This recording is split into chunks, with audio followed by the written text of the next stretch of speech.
Oi pessoal, tudo certo com vocês? Prof. Jason aqui novamente, pagando mais uma promessa de fazer aqui um reaction em relação a um vídeo excelente da Pearson Education, que é esse aqui, produzido lá em 2008, mas que conta de uma maneira muito legal, muito fantástica, todos os conhecimentos que a gente tinha a respeito da replicação de DNA até 2008. É claro que tem bastante avanço nessa área do conhecimento, mas os princípios básicos, que são aqui definidos nesse vídeo nas bactérias, são basicamente os mesmos que a gente tem até hoje para a replicação de DNA nelas e nas nossas células também. Como sempre eu faço aqui quando os videozinhos são em inglês, eu vou meio traduzindo simultaneamente aqui para vocês conforme eu vou explicando também. Every cell in your body is produced by cell division. Before each cell divides, it must copy its genetic material in a process called DNA replication. Bem, pessoal, então apareceu ali 3 pessoas e vocês viram que foi dado um zoom, né, na barriga aqui do ser humano do meio, aquele rapaz loiro. Então, basicamente, o videozinho falou aqui que cada célula do nosso corpo ela precisa se dividir em duas. Para a gente se manter vivo, é necessário que as nossas células estejam vivas. E para elas se dividirem em duas, elas precisam primariamente duplicar o seu material genético. Seria um desastre para a vida, para o nosso corpo biológico, se a célula começasse a se dividir sem duplicar o seu material genético. Então a gente deu um zoom aqui no intestino grosso desse ser humaninho e vocês vão ver começando a aparecer algumas bactérias que fazem parte da nossa microbiota. Ou seja, no intestino desse ser humano aqui, ou no meu, ou no de vocês, nós temos muitas bactérias que compõem então a nossa microbiota natural. Understanding of DNA replication comes largely from studies of E. coli, bacteria that are found by the billions in your large intestine. Então ela falou aqui que cada um desses pontinhos amarelos que vocês conseguem ver aí no vídeo é basicamente uma Escherichia coli, uma bactériazinha que compõe então a nossa microbiota. E ela falou ali que elas estão aos bilhões no nosso intestino grosso. Let's take a look at how DNA replication occurs in an E. coli cell.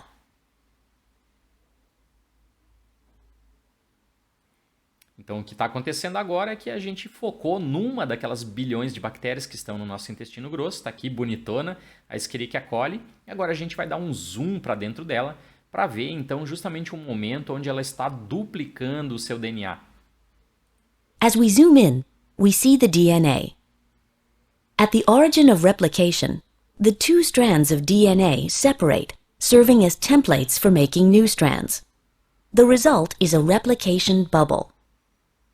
The bubble grows in both directions, forming two replication forks. Let's zoom in on one of them. Bem, pessoal, então essa cordinha azul que apareceu aí representa o DNA da bactériazinha, daquela Escherichia coli, que está sendo duplicado exatamente nesse momento.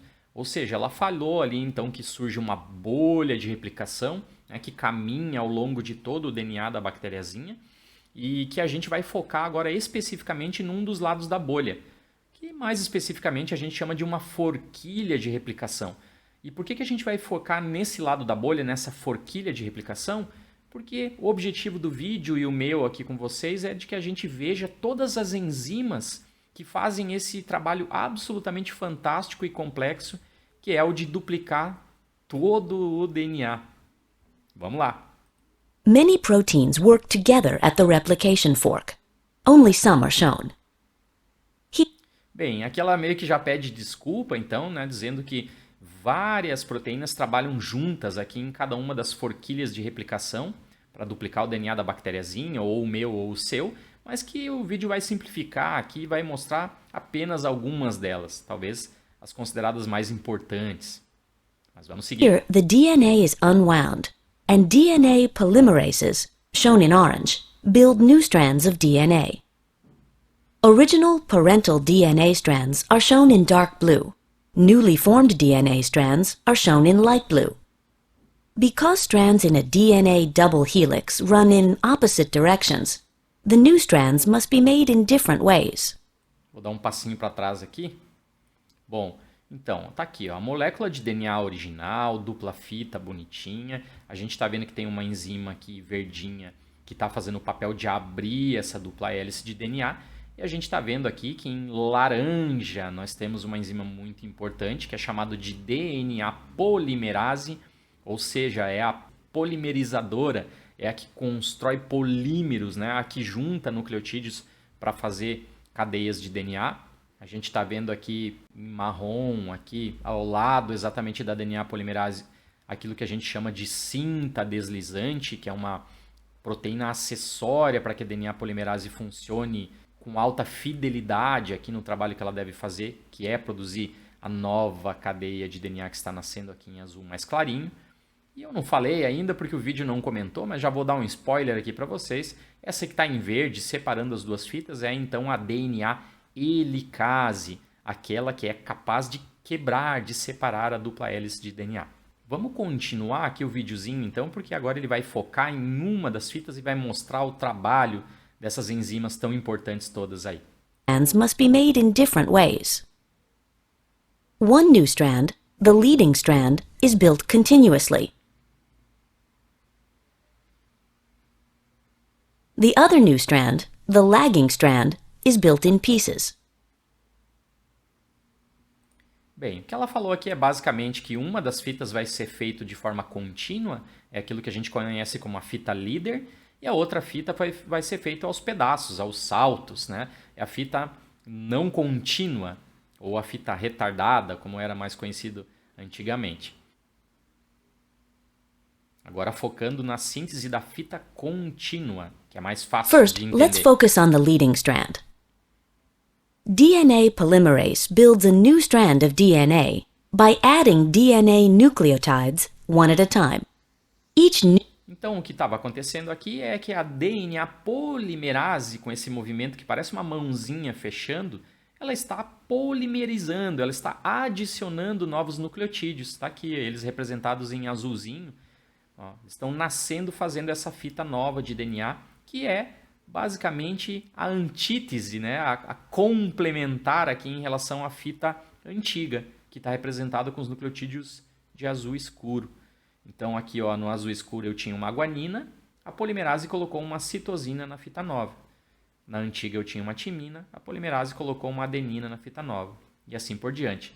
Então, como a gente brinca, não querendo incentivar vocês a beber, mas a gente sempre brinca aqui que o pareamento específico do DNA de qualquer uma das vidas presente nesse planeta aqui é cerveja gelada ou, para o pessoal que não gosta, a água tônica. Né? Sempre citosina com guanina, sempre adenina com timina. Qualquer variação em relação a isso aqui é considerada uma mutação. New nucleotide must pair up with its complementary nucleotide on the parental strand. Adding new nucleotides works the same way on both the leading and lagging strands. Ela fala que esse processo é igual nas duas fitas, sempre A com T e C com G. Each piece of the lagging strand begins with a short segment of RNA, shown in red. Então aqui já temos uma primeira diferença um pouco mais grosseira em relação à fita contínua e à fita não contínua. Nessa aqui que não é contínua, como a gente vai fazer vários fragmentos, né? Não vai ter uma síntese do DNA contínua, eu preciso para cada um dos fragmentos produzir primeiro aqui um primer, um iniciador que está representado aqui em vermelhinho. Esse iniciador ele é constituído de RNA. Ele serve, assim, entre aspas, para sinalizar para a célula, para o replissomo, para a maquinaria de replicação celular, que aqui vai ocorrer, então, uma síntese de DNA. Quem faz esse pequeno trecho em vermelhinho, aqui, esse primer, esse iniciador, é uma enzima chamada RNA primase, que vocês vão ver aparecer ali no vídeo daqui a pouquinho. Ali ela. A clamp surrounds the RNA and attaches to DNA polymerase, which builds the rest of the new piece as DNA. Fazendo o que a gente chama de fragmento de Okazaki. When the piece is finished, it is released from DNA polymerase. How are pieces of the lagging strand joined together? Bem, o que vai acontecer agora é que, na verdade, esse RNA não pode ficar para sempre ali no DNA. Então, a gente tem que ter, obviamente, a retirada dele e o preenchimento daquele pedacinho que ficou com um novo DNA. vocês vão ver um processo aqui bacteriano, que ele é acoplado, já é flex, né? A mesma enzima que vai retirar aqui o trecho de RNA, ela já vai colocar o trecho de DNA. Em eucariotos, a situação pode ser um pouquinho diferente. Nós podemos ter uma enzima específica para retirar o RNA e outra para colocar os pedaços de DNA que ali ficaram faltando. A different DNA polymerase removes RNA and replaces it with DNA.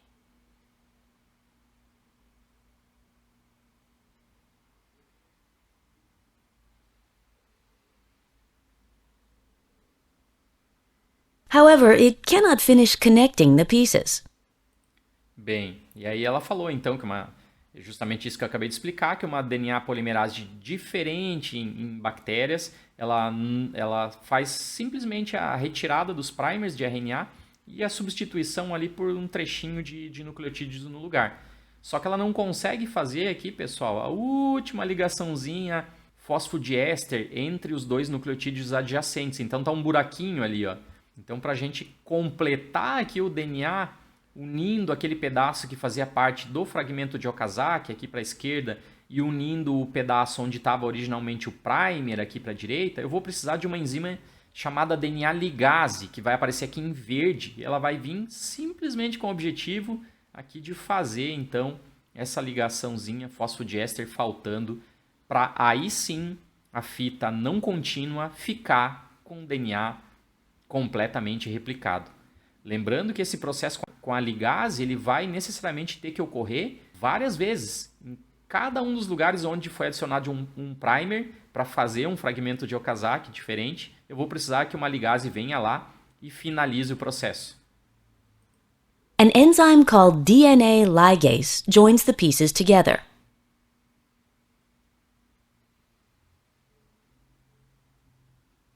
Growth of the leading and lagging strands continues on both sides of the replicate.